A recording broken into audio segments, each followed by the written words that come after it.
A common condition I'll see in the clinic on a weekly basis is the ingrown toenail. The patient with the ingrown toenail will come in complaining of symptoms of pain, redness, often drainage from the corner of the nail or both corners of the nail. They'll ask me the cause of the ingrown toenail, and this can be from certain types of shoes and activities, such as tight shoes and athletics, but more often than not, the toenail or the ingrown toenail is passed on as a hereditary factor.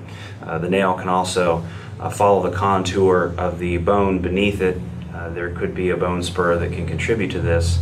But what happens when they come in is, if it's infected, we'll start the patient on an antibiotic and allow the symptoms to calm down and reduce some of the redness and the drainage, and then have them back for a scheduled procedure. And this procedure is geared at getting the painful ingrown toenail out, allowing the infection to resolve, and trying to prevent it from coming back.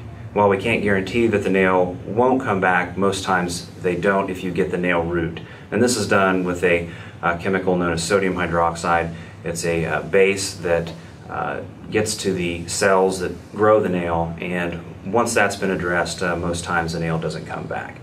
In younger patients, however, we could see a recurrence, and often a recurrence can happen on one side or both sides of the nail if they're done. And if this happens, we just address it again with a repeat procedure. This probably doesn't show up until a few months after the first procedure was done. However, once the ingrown toenail is removed, the patient's put on a dressing that lasts for 1 day, and they change this. We give them instructions to go home, and then we see them back in a week for follow-up, and this is included with the procedure itself.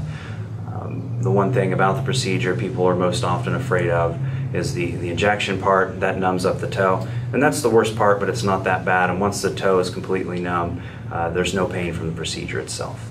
And the pain from the ingrown toenail typically resolves within a day after having the procedure performed.